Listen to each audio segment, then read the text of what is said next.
We are now going to item number 4, public hearing on a charter school petition for Portola Academy Charter School. And I need to have all your cards, anybody who wishes to speak to this item. And I need a motion to open the hearing. Don't I? Moved. I second. All those in favor of opening the public hearing say aye. Aye. Aye. Any opposed? Any abstentions? Okay, the hearing is now officially open. This is a public hearing before the Alameda County Board of Education to hear a charter petition appeal filed on behalf of Portola Academy Charter School, which was denied by the Livermore Valley School District. I will ask Ms. Kapellas of our charter school team to introduce the parties. Could we set a time limit? Is it 6 minutes or 3? 10 minutes, but we're not for Ms. Kapellas, but we will. The time limit will be 10. I'll get to that. Thank you, Mr. Sims. Good evening again, Board. I would like to let you know that this evening we have representation from both the Livermore Valley Charter School Portola Academy and also the Livermore Unified School District. Presenting for the Portola Academy is Desiree Braganza, the member of the petition team and a future potential principal of the Portola Academy School. Presenting for the Livermore Unified School District is Superintendent Kelly Bowers for the Livermore Unified School District and John Yeh, their counsel. And with that, Okay. ready to go. So please be advised that the charter petitioners will now have an opportunity to present the reasons for requesting that the Portola Academy Charter School be authorized by the Alameda County Board of Education. This presentation will be allowed 10 minutes. Please come forward. Oh, thank you.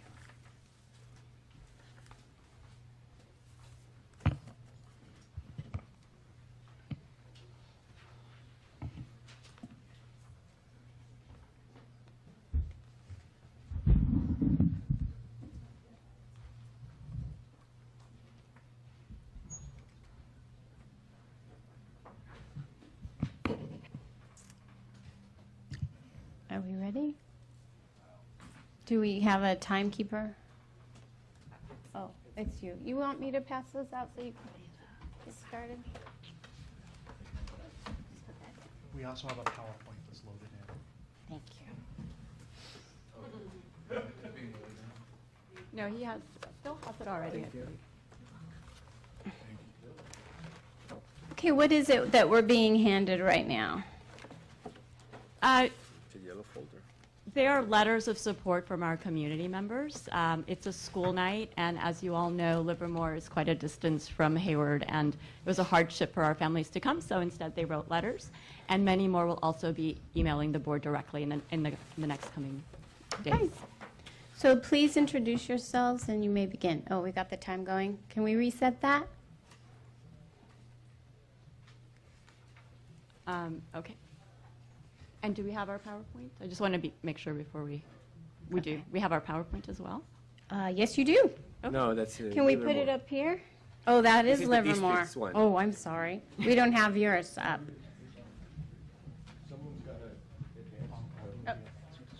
Okay. I think that's the school district's one. He's pulling the other one. Okay. There we go. What about the screen? Can we get it up there too? Phil, There we go. Thank you so much, Phil. You're a wonder. So as you all know, this is Bill Batchelor, Hi, Bill.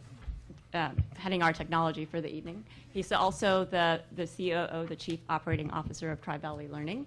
On my side is Tara Dennison, and she is the future school manager for Portola Academy. My name is Desiree Braganza, and I am the potential principal for the proposed charter petition.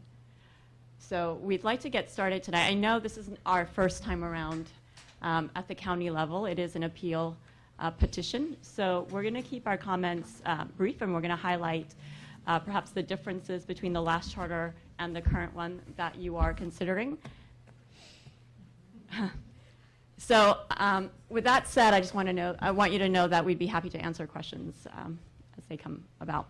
All right, so we're breaking up our talk into two sections. We're going to look back at TVLC as an organization and look forward to Portola Academy. And this is just done to give a context for where the school sits within the organization and within the community. So TVLC is a charter management organization. We have two schools, a K-8 and a high school in Livermore. And we've been around for 8 years. So we're a long-time community member of the Livermore Valley. We provide 2 charter schools, public schools for the community. And if we could just advance the slide. Thank you so much.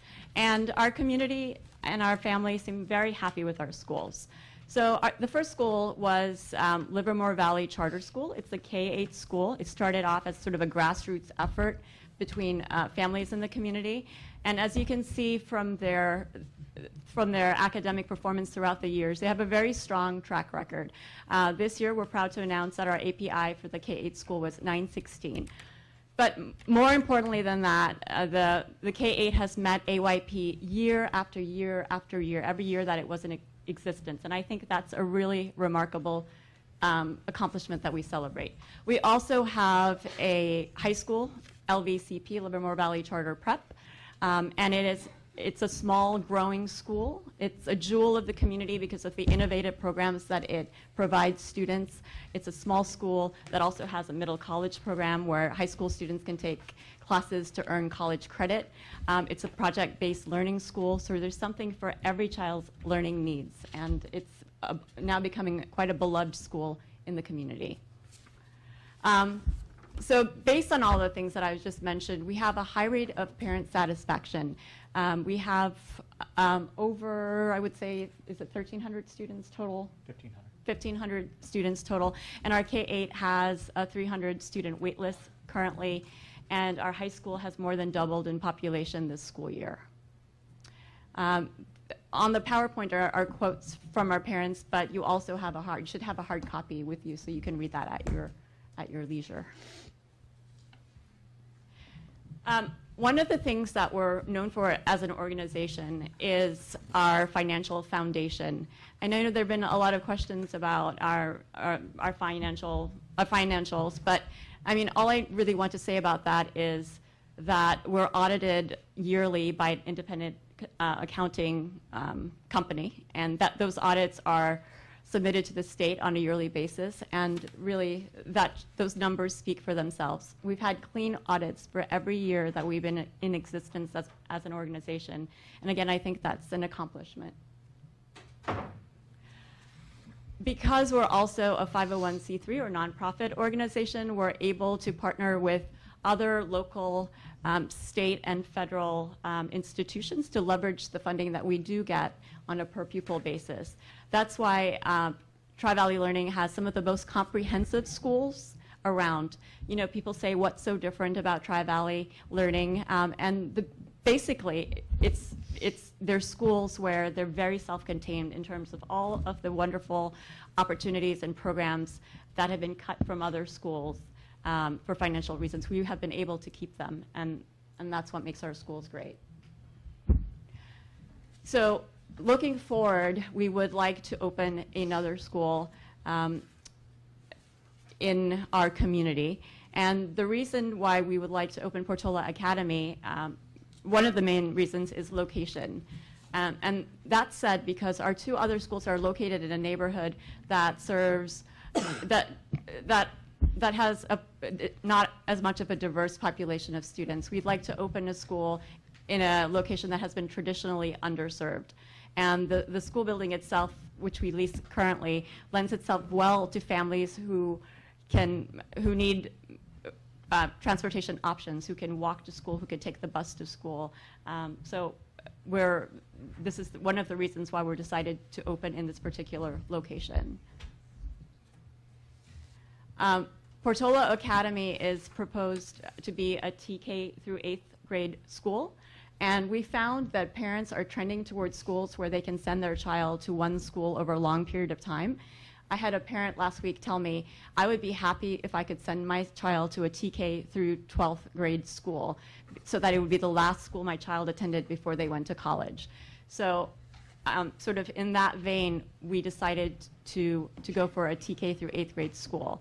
There aren't many TK through 8th grade options in Livermore. The one that's located in the same zip code is one of the lesser performing schools in Livermore. So that was another incentive for us to open in that location. And the school that I just mentioned is Junction K8. While Livermore, the district, has many high-performing schools, Junction K8 is not one of those. Their API this year was 764, and they did not meet AYP for their subgroups. So I think that's very important to note. So I wanted to touch briefly on our program. Again, people ask what is so different about Portola Academy, and I would say it's a comprehensive program that we provide. The basis of our program is a caring school community. We have small teacher-to-student ratios proposed. Because we'll be drawing a very diverse student population, culturally responsive teaching was very important to us. It's more than just a buzzword or something current. It's what we believe in.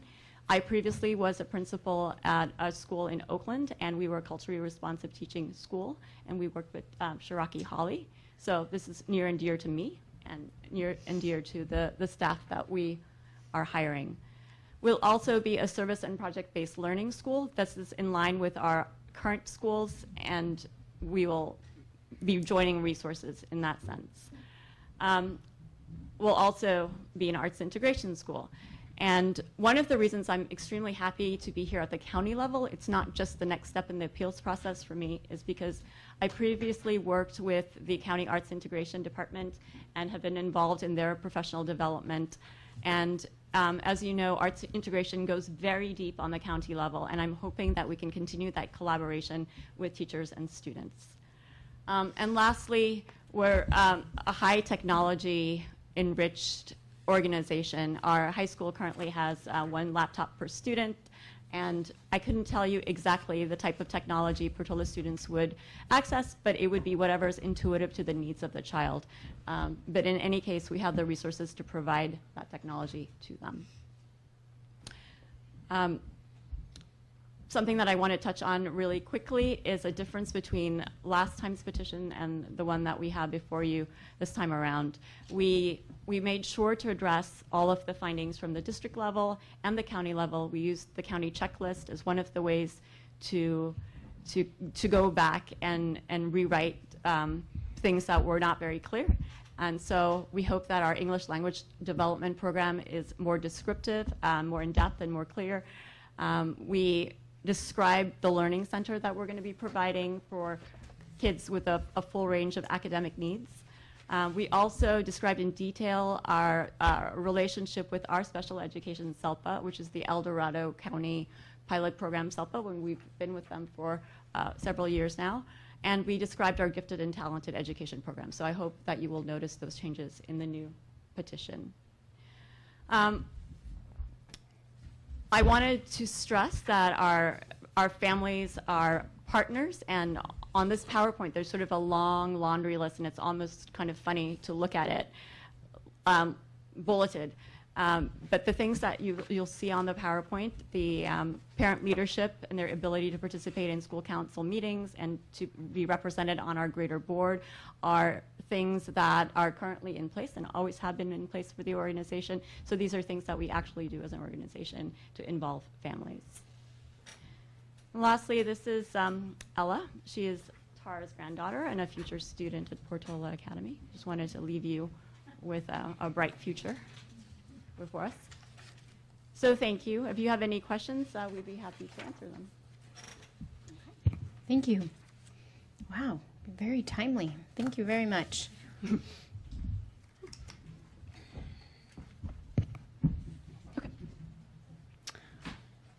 Okay, at this time, the representatives of Livermore Valley School District will have an opportunity to present the reasons it denied the Portola Academy charter, and they also will be allowed 10 minutes.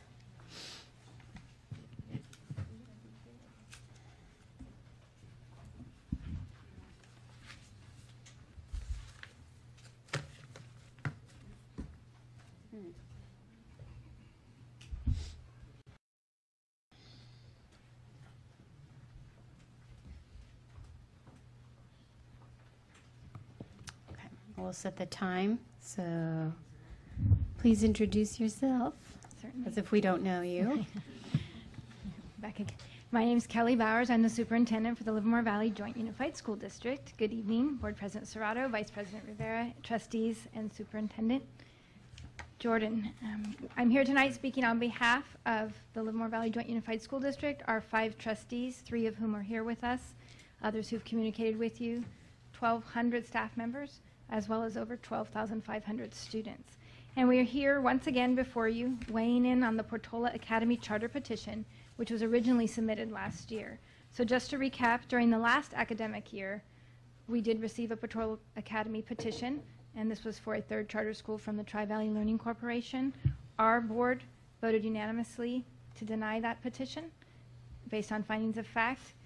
This board voted unanimously to deny that petition. Well, almost this board, I think we have a new person on board. And then at that point, we went on to an appeal at the state board, and there it was denied by the State Board of Education 6-3. And I believe that was an impactful decision because they currently oversee 2 of the existing charters, so certainly they have experienced what it's like to oversee and approve a charter school by this particular corporation. We are now here with a slightly revised version of the Portola Academy petition, and we received that with our board formally on September 4th. We had a public hearing on September 18th. We had our determination hearing on October 16th. Our board denied 5-0 unanimously based on findings of facts, and additionally, our board requested that we incorporate the previous findings of fact by our district staff, by the county board, as well as the state board, and those have been provided for you in advance. And that brings us to tonight for the county public board hearing, and I'd like to introduce you to John Yeh. He is our legal counsel, and he will be presenting some of the legal findings of fact.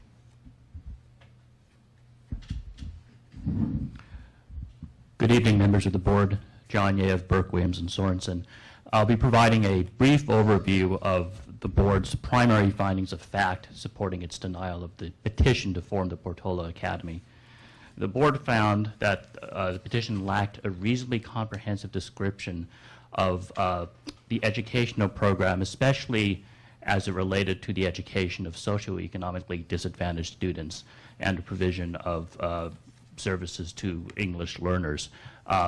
The board also found that the petition failed to provide a reasonably comprehensive description of the charter school's means to achieve racial and ethnic background reflective of the general population residing within the school district boundaries.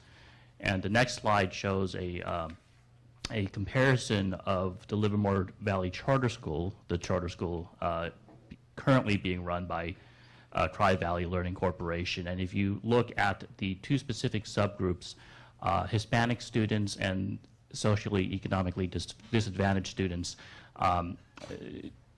Livermore Valley Charter School lags behind demographically comparable schools within the Livermore district. If you turn to the next slide, this shows a comparison between subgroups at LVCS, specifically Hispanic and Latino students and socioeconomically disadvantaged students as compared to demographically similar schools in the Livermore district, and the charter school likewise lags behind by that measure as well. The board's findings also include a number of findings on fiscal issues, and I will give a brief run through of the more significant issues that were raised. The overstating of the revenue in the charter's budget documents. The district has also struggled with the Tri-Valley Learning Corporation's history of making late payments on its facilities, specifically with respect to the lease and utility payments. The budget did not include expenditures to support the entire educational program set forth in the petition. Moving along, the budget didn't properly treat startup costs, improperly calculated the oversight fee and the reserve. Teacher salary levels were not competitive. The cost of benefits were understated. Cash flow projections were unsupported. They appeared to call for a negative cash flow.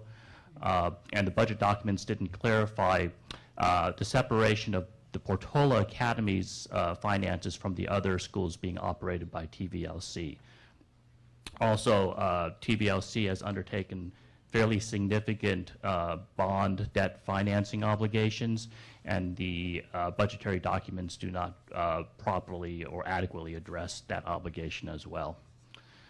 Rounding out the list, the budget contained an inadequate description of the expenditures, inadequate funding for the full continuum of special education services, no funding for mental health services, and no funding for non-public school options under special education. The Portola Academy petition also was unclear as to its facilities plan with respect to the school. There were other significant factors underlying the board's decision to deny the petition. Significantly, the impetus for the proposed charter school didn't come from the targeted demographic, didn't come from the district, but came from TVLC, and Superintendent Bowers can shed a little more light in terms of the parental input on that. Certainly, at the public hearings that we held last year as well as this year, it appears that there is a large group of parents who support the current LVCS K-8 school, the Livermore Valley Charter School. That is not before you tonight, but we are having difficulty locating people in person who would come and say that they would enroll their children in the proposed Portola Academy. And so the people who seem to be most in support of it are either in the part of the existing corporation, or they might be potential employees or employees of the current one, but we are not finding a call for anybody who actually wants to enroll their children in the school. And what was significant is when we came back from the state hearing, if there were 560 families who were disappointed, we didn't hear from one of them. Another significant factor for the board was that the petition didn't address the issue of why Tri-Valley Learning Corporation needed a separate school or a separate program to serve socioeconomically disadvantaged students. Tri-Valley Learning Corporation operates, as you know, a K-8 charter within the Livermore School District. There are issues with respect to that existing charter meeting the demographic breakdown of the district. And the big question for the board was that why would the petitioners, why would Tri-Valley Learning Corporation propose to open a new and separate program for socioeconomically disadvantaged students as opposed to attempting to make its current school more diverse? That was an issue that the board believed that the petitioners did not adequately address in their petition. And lastly, Tri-Valley Learning Corporation, in addition to operating 2 charters in the Livermore district, has also obtained 2 charters to open schools in San Joaquin County as well. And therefore, the Portola Academy is actually the 5th charter school that the organization would be pursuing. The board felt that the organization didn't adequately describe how the Portola Academy would fit into the scheme of, the larger scheme of this organization operating 5 schools throughout the state, and also how Portola Academy would be ensured that it would receive fair treatment within the organization. So on those grounds, the district request that the board deny the petition to form the Portola Academy Charter School. Thank you.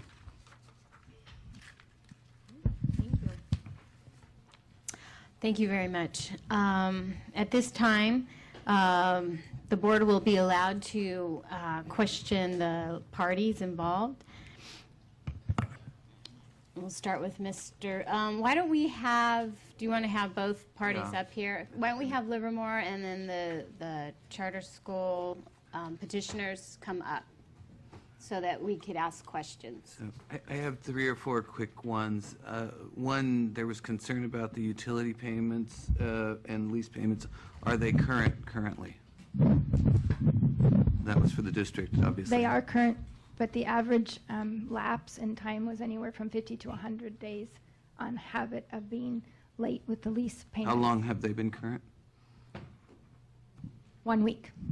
Okay. Oh, excuse me, I'm sorry, 1 month. I was looking behind me. Okay, and then I guess this is for both of you. it says there's no funding for NPS or mental health. My understanding is they're with EDCO, and many, many schools are with EDCO, and the funding for special education, including mental health, is wrapped into that. How could there be no funding for special ed or mental health? That was based on the analysis of the budget documents that showed that particular funding wasn't accounted for. But it's all-inclusive funding when they're with EDCO. I mean, every charter school in the state that's with EDCO relies on the EDCO funding for those funding streams, and it's included in that. It's like saying your special ed department doesn't have any kids in non-public school, therefore you don't have a line item for non-public school. You still have funding for it. I'm clueless here. Okay. And I don't mean to be disrespectful, I Yeah. just am not understanding your point. Well, what we'll do is consult with the district's budget department and get you a clear answer on that. That'd be great. Thanks very much. I appreciate it. And then I was confused on the same issue of diversity. You're attracting from all over. Why do you need to open a new school to generate diversity? Well, to position it that we need to open a new school to generate diversity is not accurate. We are opening a new school to specifically enable this underserved population from local performance improvement schools to have the option to easily get into our programs in their neighborhood. We currently, all of our students enroll in our school on a lottery, and it is not, when they listed the schools that we're comparable to, we draw from the entire area of Livermore, but we typically draw families that are able to drive their students. Over 90% of our students are driven to school every day. So it's very difficult for a family with two working parents that aren't able to, A, enter the lottery and get in, and B, drive their students every day to our school to attend. And what this allows us to do is bring our program into the neighborhood where the underserved population is, and they can get to school as if it was their local neighborhood school. And we've seen, by the way, this year we expanded our enrollment in our current K-8. And at that expansion, we added just about 200 students into our K-8 program, which now serves about 1,100 students. And we saw it was very reflective of how our outreach is effective in our community, because there is much more diversity coming in those 200 new students, because we basically brought in our wait list in this expansion. So more people had the opportunity to enroll, and we see greater diversity in those new enrollees because they're enrolling in the lottery. It's just we can't control who gets in on our lottery. Mr. McWilson. So will there not be a lottery for this new school? We expect that there will be a lottery for this school, but our hope is that because of the geographic location and our effective outreach, and we've seen tremendous response from the local, it's effectively the Latino community that surrounds our school. We have seen a tremendous amount of support for our program in that community. Of our original 500 intent to enroll forms, almost half of them came from that population. So it was just a terrific amount of outreach into that population that was very effective, and so that is part of the reason why we're unfortunately, when we came through the last time, one of the findings at the various levels was that we wanted to do a weighted lottery where we gave weighting to the people that lived within a geographic range of the school. We unfortunately removed that weighted lottery from this because of the findings from the various agencies that reviewed it. We're back now to a normal lottery, and our intention now is just to continue to do a strong outreach into the Hispanic community locally and draw as much of that population as possible. What programs do you offer that are extraordinary or different than what is currently offered to those students in that area?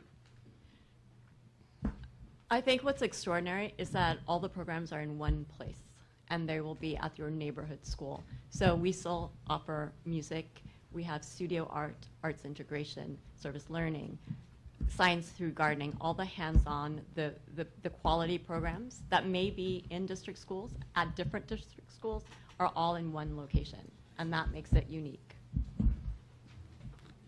One last one. Okay. And looking at the projections for your current charter with regard to the charters that are in Livermore School District, that they're competing against of similar or like schools, these numbers would indicate that your schools are underperforming against those schools. Would you like to speak to that? Yeah, I would. And I'll bring this at our next, at the decision hearing, but I'll send it in advance so you can see it. I think that is a very misleading slide. Effectively, we draw from the entire Livermore area. Our schools come from very wide range of socioeconomic backgrounds and geographic backgrounds. They picked one particular affluent area, and these are the only schools in the district that outperform us. If you look at all of the rest of the schools, we outperform the district as a whole. We outperform all the rest of the schools in the district. They picked the couple of schools that happen to have what they're calling similar socioeconomic backgrounds, although we have more diversity than those schools have. And they presented those as the ones that we underperform. Those are the only schools out of 20-plus schools in the district that we don't outperform. So our performance is very high. On a comparable socioeconomic level, we have very high performance. And I'll bring our slide that attests to this. It also shows our performance in the English language learners and the special ed programs as well, which is very high. Well, yeah, and it's very easy to get that information, as you all know, probably know. So Mr. Rivera and then Mr. Sims. Well, a couple of things. I mean, last year I had the opportunity to spend several hours at Junction, and I mean, I was able to see their art and music and gardening and a lot of the things that you said were so special about your school that were not offered in Livermore. So I just want to say that I did see those at the Livermore school. So, you know, I think that your statement to us was not accurate. Now, I was looking at, you know, the slide that you said fulfilling the promise, and, you know, where you pointed differences between, and once again, you talk about dual language immersion, which was a one, and I mean, I haven't had the chance to read your petition yet, but, you know, I remember last year you came and you said that that was one of the big things you had to offer, and then at the state level, when we went there, you denied it, that you ever said that, but what are you really offering or proposing this time on that area? Could you be? Sure. I just want to point out that I came on board at the beginning of the new submission of the petition, so I wasn't at the. I was not asking. I was not saying you personally. I was just talking about sorry, I was just talking about the Portola school. Sure. We clarified our ELD program. We broke it down to the 3 different options that we offer, and because there was feedback that we didn't describe our dual immersion program very well, we went back and we bolstered that up. And so I remember from reading the notes that you had asked, is there a dual immersion program or isn't there? So I can answer you and say, yes, there is a dual immersion program, and we described it more in depth in the new charter that you have received. So you're committed now to implement a dual immersion program if the school gets approved? And more than that, it's also described in the charter that you will have or have. All right. Any more questions? Mr. Sims. One quick one. You mentioned that from the population that you're trying to attract, both parents normally are working. Is that correct? Yes, that's correct. Are you going to provide bus service for the kids because there's no transportation and both parents are working? So the answer to that question is yes. We have attained a bus that's going to serve all of our community. Our hope is that a large amount of the students that would require transportation will be in walking distance. However, we do have a bus now to serve our schools. So the answer is yes, we do plan to provide bus service. So that'll include busing to and from? That's correct. Okay, thank you. Ms. Knowles, you look like you have a question. I just have a follow-up question to the bus service. So if you now have a bus, why wouldn't that bus be available to the schools that you currently have, as opposed to opening this new site? We've had it about 2 months right now, and it's just being certified, so it'll be available for all of our schools over the next few months. like I said, with our current schools, we're moving to a new location, and our high school our current high school has drawn very effectively from the neighborhood. It is housed at the same location where we intend to house Portola Academy. It is at that Portola site, and we're moving our high school to a new location as well. That's how we're going to have space available for this school. And when we move, we want to make sure that all the students in our current high school are also able to get transportation to their new school. So that's part of the reason that bus will serve our existing schools as well as serving our new schools. So regardless of what the decision is made here on Portola Academy or at the state board at Portola Academy, we'll still serve the portion of our population that requires transportation, and this is very unique in Livermore, that will offer transportation to students that need it. Thank you. Ms. McDonald. Thank you. Thank you very much, President Cerrato. I'm waiting, I want to say wading through, I'm reading through the petition. I am reading the emails that are coming in, and thank you very much for everyone who's emailing, and we're being forwarded all the emails that come to the county office. I do have some real concerns about the fiscal issues that Livermore has presented. I have a lot of trust and faith in the Livermore board. They're longtime board members, and I've had a few instances to be able to talk with them and find out a little bit about some of the fiscal issues that they're concerned about. I'm happy to address them.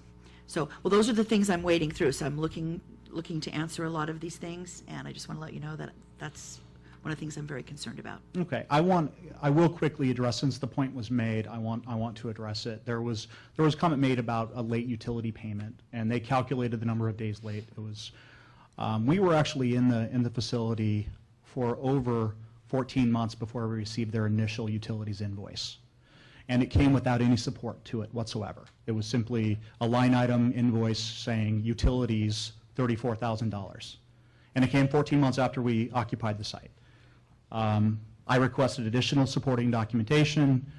It came, then we got different supporting documentation, and we scheduled meetings to try to get to the bottom of it. The invoicing changed by $20,000 in that period.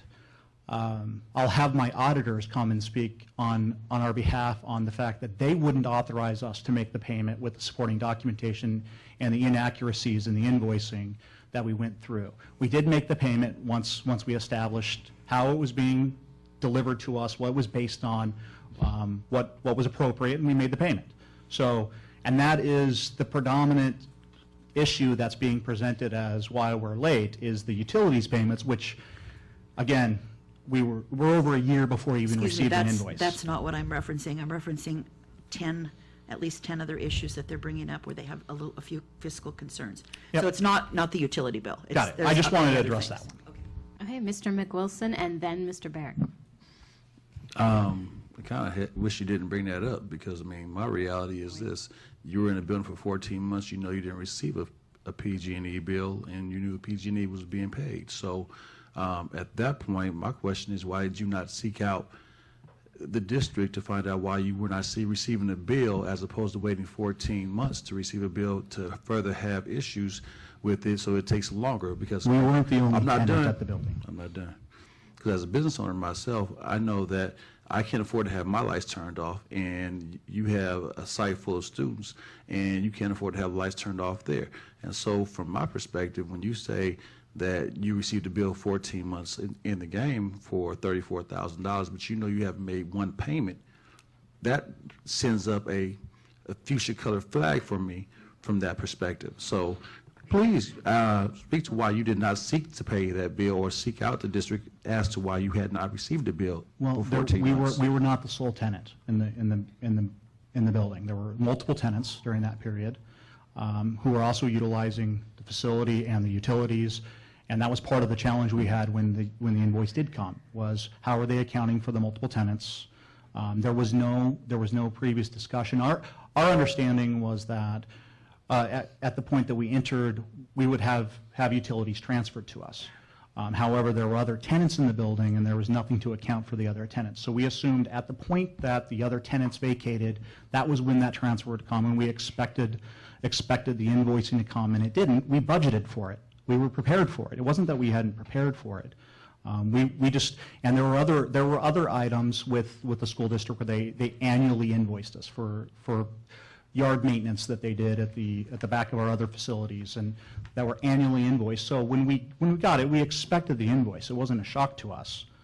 At the same time, it wasn't a supported invoice. There was no supporting documentation for what it was. There was no explanation for how they accounted for the other tenants. There was none of that. And So you thought it was free until they moved out? did I think it was, no, I didn't think it was free. Like I said, we anticipated the invoice would come. How often do you, as a business owner, do you go solicit your vendors for invoices, or do you wait till you receive them? If I haven't received something in a year, I solicit. Okay. I'd like to move this on because it's getting late.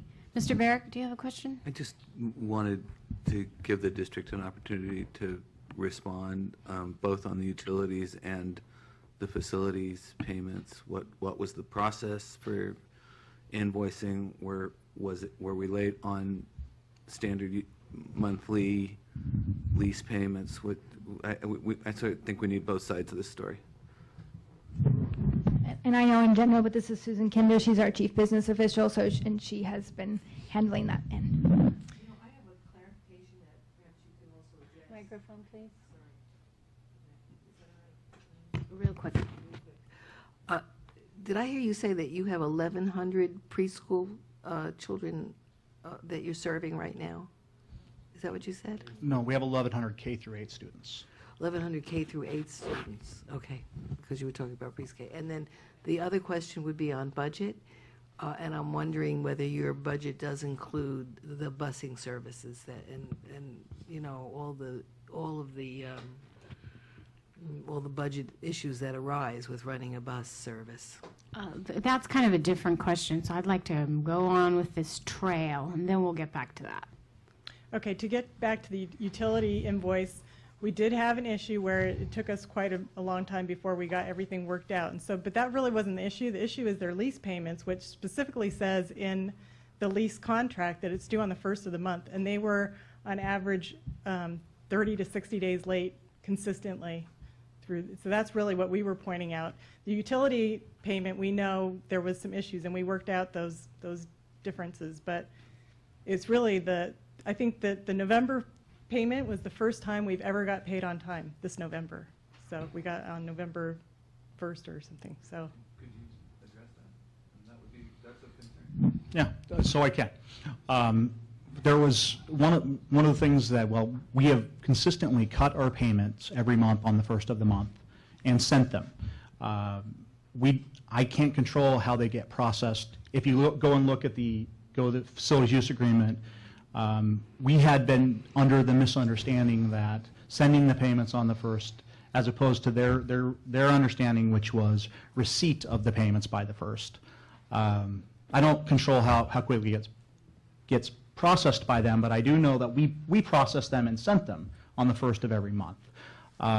What I can say is that there are specific things in our facilities use agreements on ways to handle this exact issue. There are clauses that say, here is how we approach this.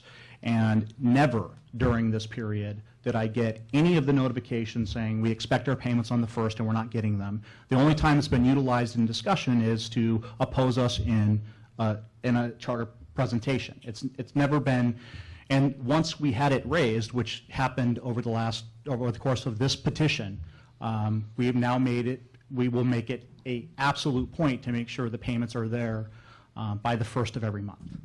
And I beg to differ because we did send late notices, so and we can supply those too. Okay. Mr. Rivera? I mean, just briefly, because, I mean, there is a big discrepancy. I mean, mail can be slow, but if you send it the 1st of the month, I mean, it takes 2 months every time. That's it a doesn't, little. though, so that's. So maybe what I will ask you to do is, if next time when you come back, you can bring evidence that all of your payments were on time, and that issue will be put to rest. I couldn't provide that. I couldn't provide that. So we're not going to put this issue to rest. Ultimately, if that's a lingering issue, because what I'm saying is that it was our history was to send the payments at a point where they considered them late, and based on the facility use agreement, that's accurate. How do you pay? By check or? By check, yes. And you don't have canceled checks that show that you send them the 1st of every month? We can show when they're processed, yes. We have Yeah. copies of the checks also. They have copies of the checks as well, so they can, but what You I'm can telling put it you in is the- it's not, if I come and show that, Okay. it's not going to. Okay. I will also say there are other issues that this is not a simple issue. I can give as we went into our second year of operation, our facilities use agreement requires us to calculate our payments based on the agreed square footage that we're utilizing in the facility. It took us 3.5 months to reach that agreement. So there are payments that were in there where we continued to make the payments during that period. They weren't based on the new payment, though, because we couldn't reach the understanding of what is the square footage we're now occupying. There were other tenants there. There were things in play there. And this isn't the fault of the district either. However, now that it's being presented that we were being imprudent and not paying our bills, I do have to bristle to that because there were other things at play. We had the cash to make our payments. It was that we're making the appropriate payments on our understanding of what the agreement is. And we are current. We have always stayed current with our payments. There's never been a time when we were in default on our facilities use agreement. And I can bring in hundreds of other vendors that we utilize. They are one of many, many hundreds of vendors that we use organizationally that will attest to our ability to make our financial payments on a timely basis. I can just share an example. So there may have been an issue where we didn't know the square footage, and so July, August, September, and October were paid in October because we probably figured out what that was. But then how come November wasn't paid until February? December and January were all paid in February. This was this is 10/11. In 11/12, the same thing. So July, August, September, October, and November were paid in November 2011. December was paid December 21st. That one was close. And then January was paid January 23rd. So then they were getting better. They were like 12, 11. And then April was on May, and May was on May 15th. So, and then the June was in August. So there's always this consistently late payment. And sometimes the best one was 11 days, and then the worst one was 143 days. We're going to get into he said, she said. What Right. would be great is any documentation that you can both bring that we can review objectively would be enormously helpful from my perspective. Absolutely. Okay, are we done with questions from the board? And did the bus question that Ms. Jordan had? I think I'll work with staff to look Okay. at the budget and see if it is included. I would like to make one last comment, and this is we are an experienced charter school operator. We have years and years of budgetary and fiscal sound practices in place for us. We have years and years of clean fiscal audits by an outside California State Treasurer approved audit firm. We just did a large multi-million-dollar bond offering that required extensive review of all of our practices. And that's being used against us right now, but I think it also goes the other direction, which is we had $27.5 million worth of bond investors willing to invest in our program on its sound fiscal practice. I got to move this along. Understood. The questions were asked and the answers were given, and we have a suggestion by Mr. Berg to get us the background information, and so we can make a better decision. Okay. I have a stack of yellow cards, which the board, just so you know, this board has been here in meetings since some of us from 9 o'clock and others of us since 10 o'clock, all of us, in the morning. So we are very, very tired. And I have like 14 cards, which means if I gave you 2 minutes apiece, that would be at least a half hour. And I'm not sure I could. So I hate giving people a minute because it goes by really quick. But when I was up against the state board, that's all they gave me. So, and Mr. Rivera. So that's what I'm going to go ahead and do. And also because we've been through this round several times. And so I think we've heard a lot. So we're going to do 1 minute. And if you can line up, I'll call off like 4 or 5 names at a time. You can line up against the wall, and that way you're prepared to go. So the first 5 people are Alan Heckman, Julie Lassig, Zack Wright, and Elise Gaucher. Can I count? Oh, that was 4. And Sylvester Boyd. Hi, my name is Alan Heckman. I'm speaking in favor of Portola Academy.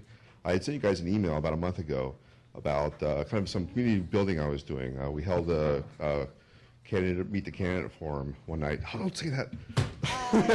Hold on one second. Tahisha, we need you to man the clock, please. And, all right. Or women the clock. And it was a pretty good turnout.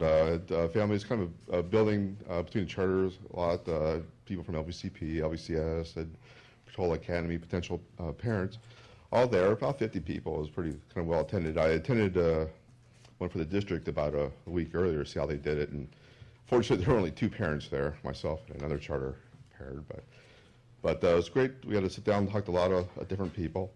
You know, I had kind of a free-form discussion, question and answer period. So I think the community itself is definitely, you know, in favor of charter schools in Livermore. We just had an election. The pro-charter person, Tom McLaughlin, was elected to the board, and one of the anti-charter people, Valerie Martinez, was kicked off the board. So I think there's good support within the community. Thank you.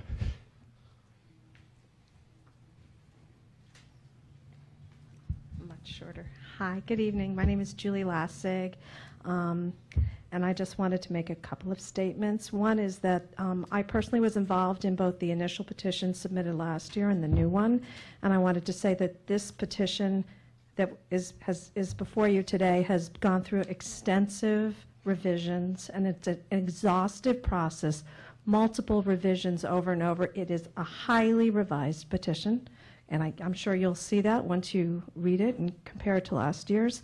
Additionally, in terms of the interest in the school, the intent to enroll forms, the district has copies and all the names of over 500 or approximately 500 intent to enroll forms of people that expressed an interest in the school. And lastly, I wanted to say that the current location where the high school is, which is where the new Portola Academy is proposed to be in, has a very highly diverse population. You could see it by the outreach. Loads of students walk, and the location itself is extremely interesting, and thank you very much.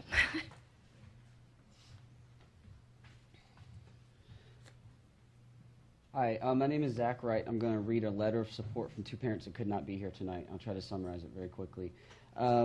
As parents of 2 children, we want what every parent wants, the best education for our kids. We have explored the options and have concluded that this is right for them. We also believe strongly that this school will strengthen the surrounding communities by attracting committed, involved, and caring families. They have many reasons, but one of them is one size does not fit all when it comes to education.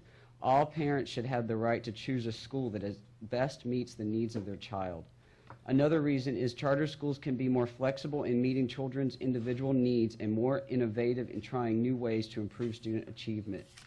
Public charter schools make choice possible for low-income families. Before charter schools, choice existed only for families who could afford to relocate to a different school district or pay for private school tuition.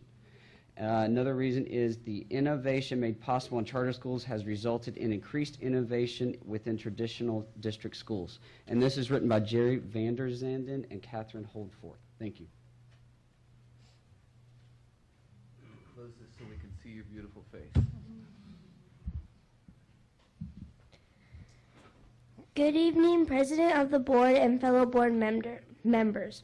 My name is Elise Gaucher, and I am a 5th grade student at Junction Avenue K-8 school in Livermore.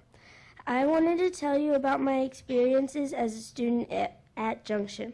Before I came to Junction, I was at Our Savior Lutheran School, but in the middle of 2nd grade, my mom found out about the great dual immersion program at Portola Elementary, and we decided to switch schools so I could learn Spanish.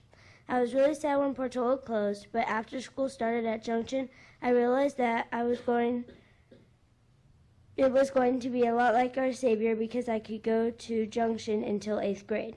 I really like going to school at Junction. I have a lot of friends and I like learning Spanish. I'm the only member in my whole family that can speak, read, and understand Spanish. But Junction is more than learning a different language. My favorite things about Junction are my friends, all my teachers, and playing my clarinet and band. Thank you. Thank you.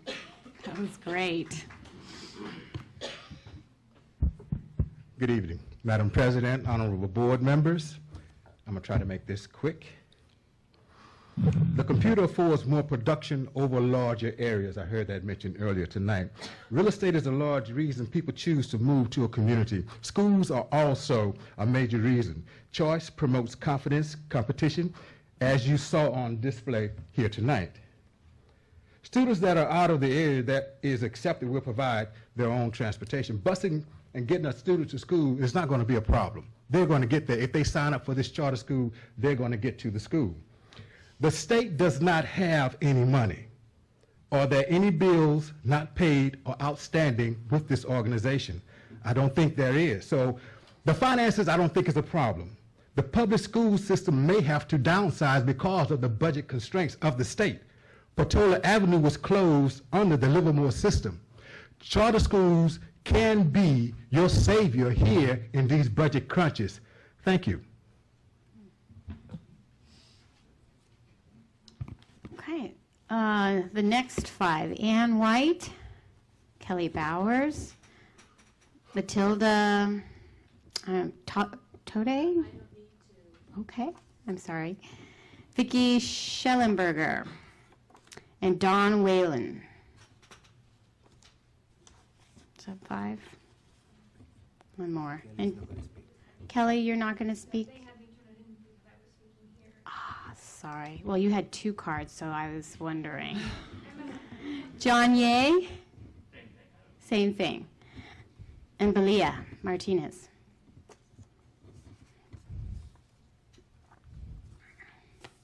Ready? I'm Ann White, a member of the Livermore School Board. President Cerrato and members of the County Board and Superintendent Jordan. Much as I like seeing your smiling faces, we simply must stop meeting like this. It was just last spring we both considered this petition for Portola Academy, and both our boards denied the petition. In July, the State Board also denied this petition. With a few changes, here it is again. Our Livermore staff reviewed the current proposal that found the same problems as in the first proposal. In fact, we voted to include the March findings with our October findings. In October, my Livermore board again voted to deny the Portola Academy petition. We trust that your staff will come up with similar findings as they did in the spring. We trust that you will come to the same conclusion next month as you did in March. Maybe after your December meeting, we can truly stop meeting like this.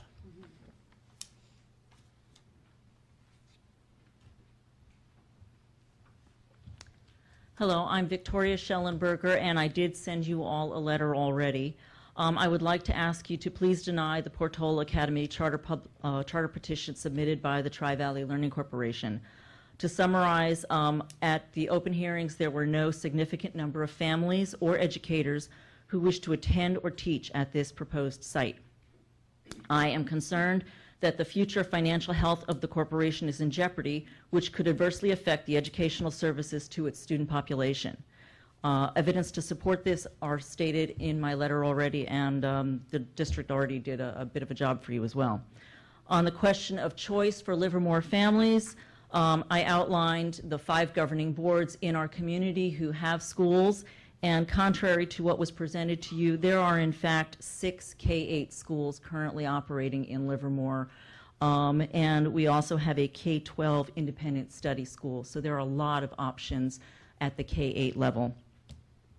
And lastly, both my children went to Portola and Junction, and I'm insulted that people feel that these schools do not properly educate our students and that the programs are substandard. And I do not want to see public tax dollars used to create a public school that promotes segregation based on socioeconomic status or ethnicity. A much better alternative is to add dual immersion programs to the existing K-8 charter school and welcome an increased diverse population of families to the Tri-Valley Learning Corporation's new facility. That's time. Thanks. Oops. Sorry, I wasn't watching. Talk really fast. Dawn Whalen, parent of a 6th and 10th grader in the LVJUSD, which is an open choice district. My 6th grader chose Junction after interviewing middle school options in LVJUSD. The SBC stated in their denial stated that the petitioners are unlikely to successfully implement the program set forth in the petition. SBE's review of the petition stated that some of the areas of the petition didn't even meet state law. A mere month later, TVLC resubmitted a repackaged charter petition without much change to overall content. When I look at the list of intended programs on the PowerPoint tonight, it could be any school in LVJUSD. LVJUSD have strong programs already serving the charter petition's targeted population of English learners. There is nothing unique or specialized about what the new charter school is promising or offering. LVJUSD has a track record of success. I would like to present a copy of over 1,400 signatures of parent, staff, and community members who stand by their stance to support LVJUSD Board of Education's denial of the petition. I ask you to support their decision and also deny the petition. That was good. You should be an auctioneer. Dang.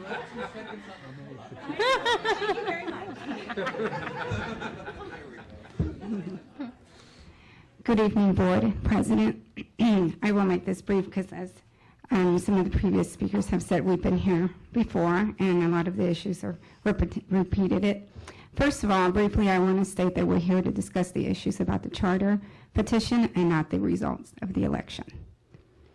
I want to state that it's obvious that they've been around for 7 years and have not shown the diversity. My concern is also, I know they solicited heavily for the Latino population, but it still begs the question, they're guaranteed to get into because they said that it will be a lottery. So there is no guarantee that they will be able to get in for their attendance at a new Portola Academy. And so I'm asking, please, that you deny this request. Thank you. All right, the next, looks like 4 people are Bill Dunlop, Cate Sarraile. Is that wrong? Cate Sarraile? Valerie Tomay? Okay. Susan Kinder. Good. Bill Dunlop. I'm the board president of the Livermore Valley Joint Unified School District. I would like to make just one comment. It's been represented the position of the charter school, current charter school in Livermore in terms of its academic excellence. I compare, in order to compare schools, I like to compare only the white population because then it filters out all of the ethnic diversity in the schools. And when I do that, the top 10 schools in Livermore are Jackson, a Title I school with a white population score of 936, Smith, Sunset, Mendenhall, Croce, the Livermore Valley Charter School, Rancho, Arroyo Seco, and Aldermont Creek, all over 900 for that particular population. Thank you.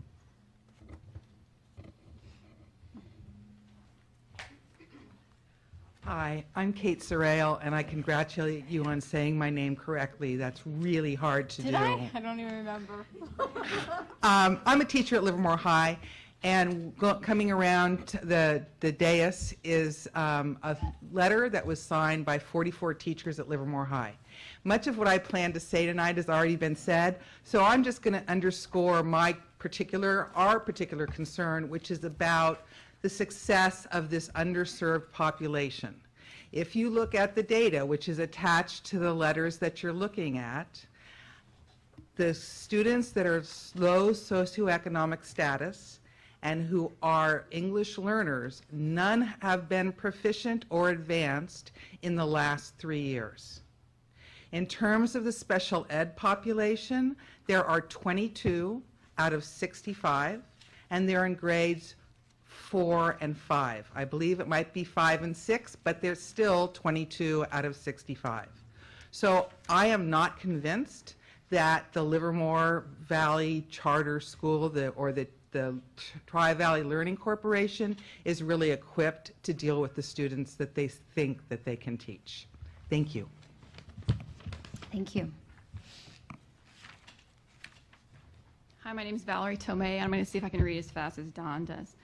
If you go to the greatschool.org's website and you look up API similar schools ranking, this is a little more important because you're comparing it to 100 schools in the state with a similar demographic.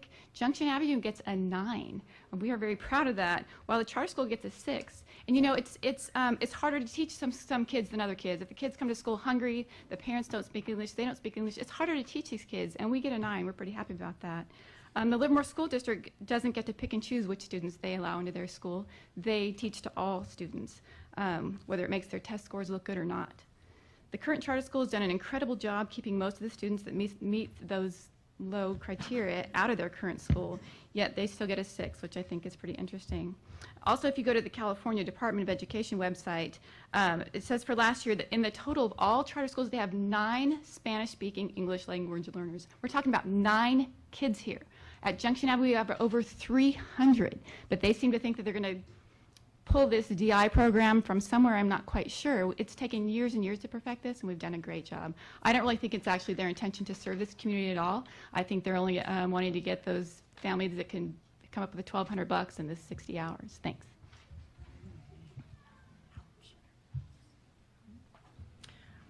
I'm just reading a letter that came from our Parent Club Information Council on reasons why they do not want Portola Academy. On September 4th, the Board of Trustees of Livermore Valley Joint Unified School District convened a public hearing. The holding of the public hearing was widely advertised throughout the Livermore community. Before essentially a standing room only audience, the board listened to every interested person. Both the district and TVLC understood the purpose of this public hearing was to consider the level of support for the petition. No LVJUSD teacher or employee spoke in support of the petition, but several voiced opposition for a variety of reasons. With the exception of the petitioners themselves or parents of current enrolled students, no parents spoke in support of the charter petition at the public hearing. TVLC demonstrated meager public support for the charter petition at the public hearing, which indicates that the charter school is not needed or wanted in the Livermore community. As a fiduciary of Livermore community's resources and trust, the board must remain vigilant in ensuring sound instructional and financial planning in district schools and in any charter schools it authorizes, as does the county. The board issued detailed findings of fact that speak to these issues, and based on these issues, coupled with the fact that the charter school had no demonstrated community support, I am requesting that this board also deny the charter petition. Thank you. Okay. Thank you all for coming and for your testimonies, and the board will reconvene and make their decision on what date? What is the date that we have? December 11th. Do we have December 11th? Okay, we'll see you there. Thank you very much for coming. Do we have to close the hearing officially? Do we have to close? I move that we close the public hearing. All those in favor of closing the public hearing? Second. Say aye. Aye. Say aye. Aye. Any opposed? Any abstentions? Okay. Hearing is closed. Let's take a 5-minute break. Yes. And we'll finish up our... Do I have to raise someone?